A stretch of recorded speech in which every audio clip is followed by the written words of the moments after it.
mais de 50 mil toneladas de concreto. Canhões de 150 milímetros, uma muralha de pesadelo que a Wehrmacht chamava de Cifrlin, ou como os aliados apelidaram, a linha Westwall. Para os tanques Sherman, blindados e velozes, essa linha era um cemitério de ferro e fogo.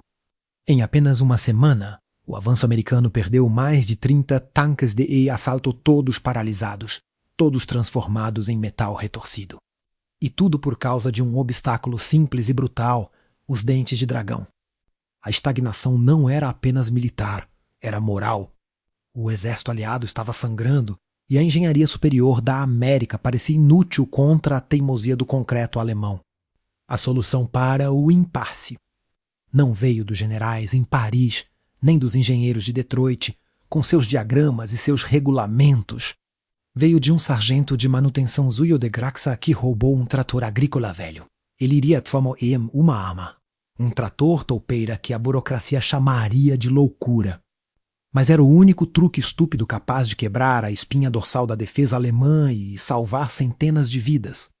Outubro de 1944, a Batalha de Okan, a primeira cidade alemã a ser tomada. Este não era o campo aberto da França, era o inferno tático.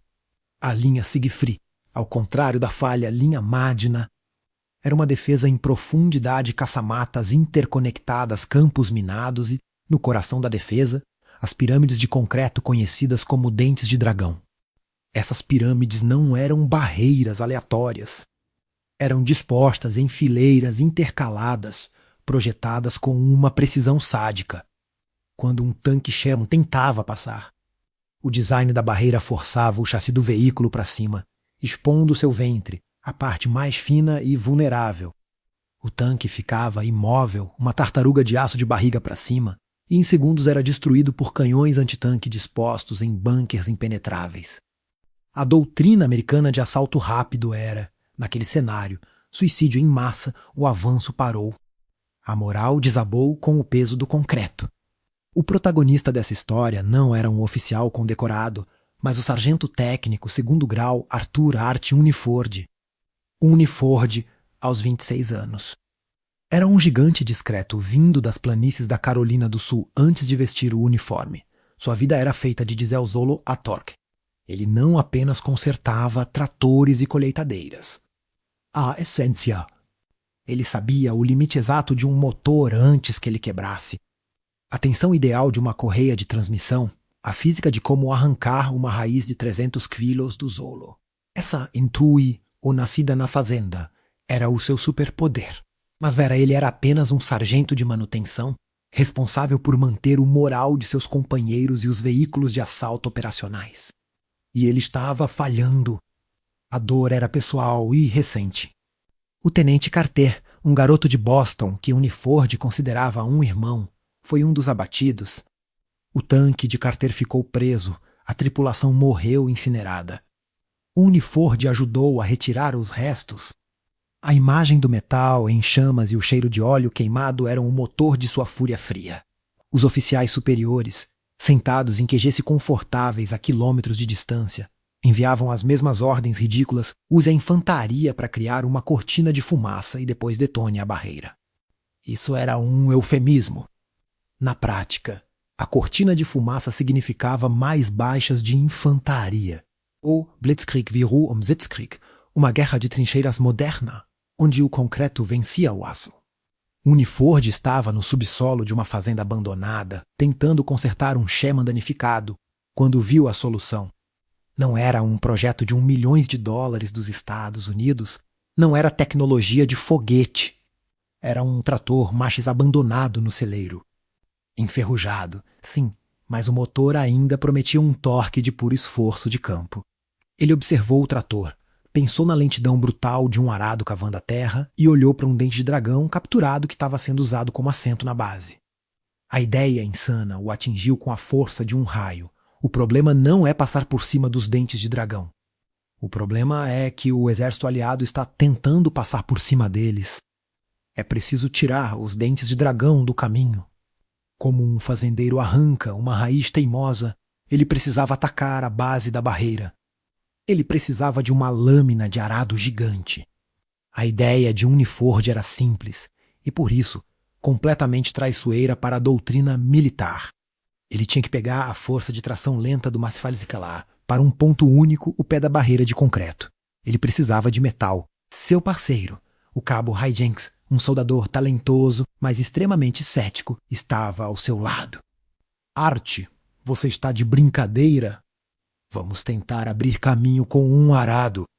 Se o coronel nos pegar modificando propriedade do exército, vamos passar o resto da guerra varrendo minas. Ai, esse trator foi feito para cavar, não para atirar. Os tanques falham porque não conseguem empurrar. Vamos usar a força do solo contra o concreto. Vamos usar o que a burocracia ignorou. A operação foi feita na escuridão.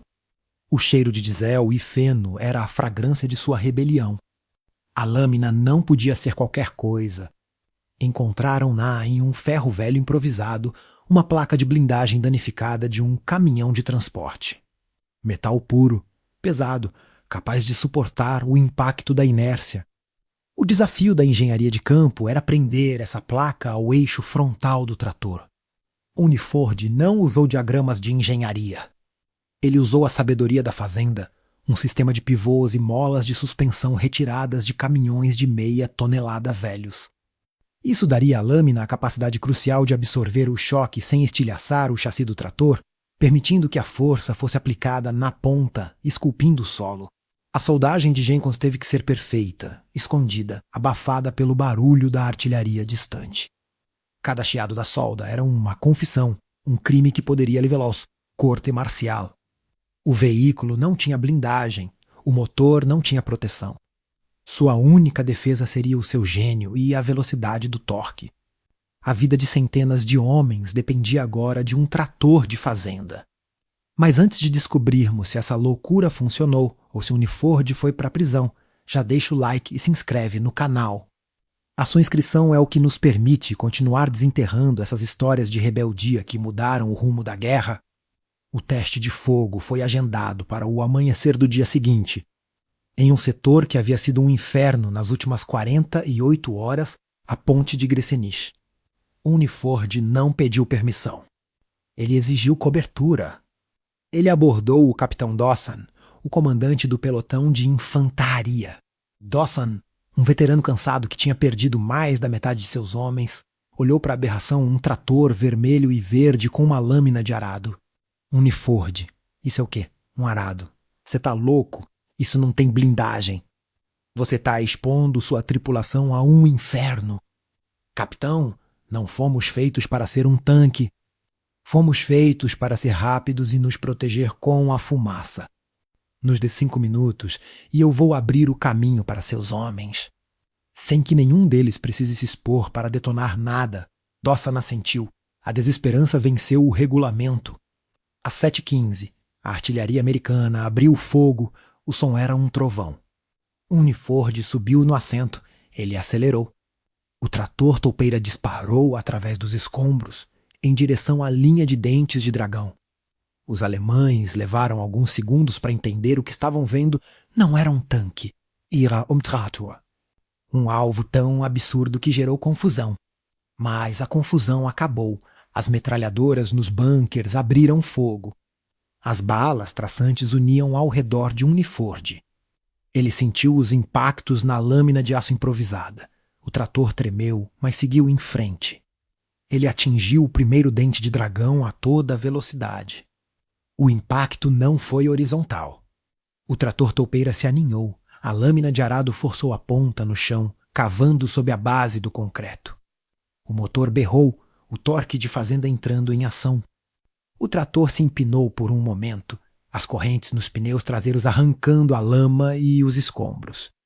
E então, com um som seco de concreto rachando, o dente de dragão virou. A estrutura inteira pesando toneladas foi desestabilizada e tombou de lado, abrindo uma fenda de 1 metro na barreira. Uniford não parou para apreciar o momento. Ele girou o trator para a esquerda e atacou o segundo dente. Cavar, empurrar, tombar. Em menos de 90 segundos, Uniford havia aberto um caminho transitável para a infantaria e, crucialmente, para um tanque Sherman que estava à espreita. Os alemães estavam em pânico. O alvo era muito baixo, muito rápido e muito inusitado. Uniford saiu do buraco, dando sinal para o Sherman.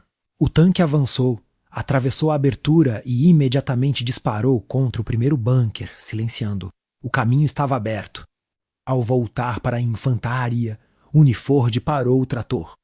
O capitão Dawson correu até ele, com os olhos injetados pela adrenalina. Uniford, que diabo foi isso? O que diabos você fez? Eu nunca vi nada assim. Capitão, eu apenas apliquei o princípio da força bruta e baixa tecnologia. O que funciona na fazenda, funciona na guerra. O problema era que ninguém estava olhando para a ferramenta certa. Aquele momento foi a virada tática, uma prova da engenhosidade do campo. A notícia do trator toupeira se espalhou como fogo. Em 48 horas, Uniford e Jenkins haviam adaptado mais 5 tratores. O design era rudimentar, mas era funcional. Em setores antes intransponíveis, os tratores se moviam sob fogo, abrindo caminho para que a infantaria e os tanques pudessem avançar. A moral disparou.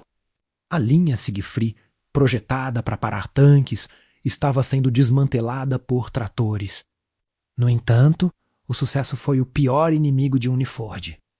O comando aliado, sediado a quilômetros de distância, finalmente tomou conhecimento da modificação.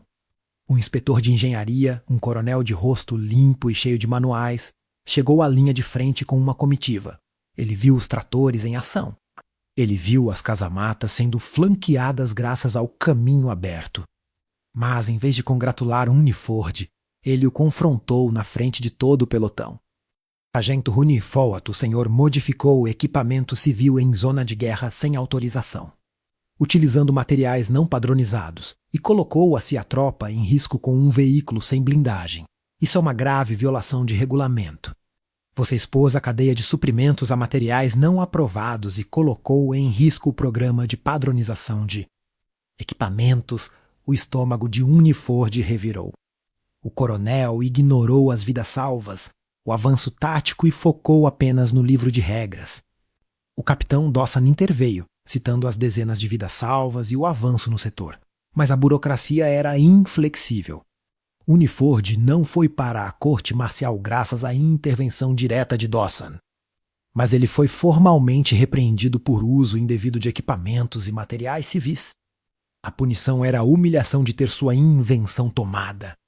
A inovação foi, previsivelmente, absorvida pelo sistema. O comando de engenharia aliado, após ver a eficácia da tática, enviou ordens para que fossem desenvolvidos veículos blindados de demolição baseados no conceito de Uniford. Eles o chamaram de arado de demolição de infantaria, Mark, convenientemente omitindo o nome do sargento e atribuindo o conceito a um comitê de engenheiros. O trator toupeira nunca se tornou um veículo oficial durante a guerra. A burocracia se move lentamente, mais lenta que o passo de um trator na lama. Mas o conceito simples de Uniford, o arado que quebrava o concreto por baixo, se tornou a base para futuras gerações de veículos de combate e demolição. Arthur Uniford voltou para casa. Ele não recebeu medalhas pela toupeira. Ele recebeu sua baixa desonrosa por má conduta técnica. Ele voltou a ser mecânico. Consertando tratores e caminhões na Carolina do Sul, o verdadeiro reconhecimento veio décadas depois. Em 1998, um historiador militar, vasculhando registros de inventário e relatórios de combate da Batalha de Okken, encontrou notas de rodapé sobre tratores de demolição improvisados. Ele rastreou o capitão Dawson, que, agora um homem idoso, contou a história completa. O historiador encontrou Uniford, que na época tinha 80 anos e ainda mexia com motores. Uniford disse com a simplicidade que o definia: a gente só precisava de um jeito de ir para casa, e o manual não dava essa opção. O historiador estimou que, em Okken, a invenção de Uniford salvou mais de 300 vidas de infantaria e evitou a perda de pelo menos 15 tanques. Seu legado não estava em um manual, mas na vida dos homens que sobreviveram para contar a história. O trator toupeira era a prova de que a genialidade mais eficaz na guerra é aquela que sai do campo de batalha, não do manual de regras. Uniford provou que o improviso de um mecânico de fazenda pode ser mais letal que a melhor engenharia militar. Mas a burocracia quase o levou à ruína. Na sua opinião, qual invenção de campo foi a mais importante da Segunda Guerra Mundial? O espelho de sniper de Dan Havan, o fio de piano do P-38 ou o trator topeira de Uniford? Deixe sua resposta aqui nos comentários. E não se esqueça de curtir, se inscrever no canal e ativar o sininho para as próximas curiosidades e batalhas do mundo da guerra. Até o próximo vídeo.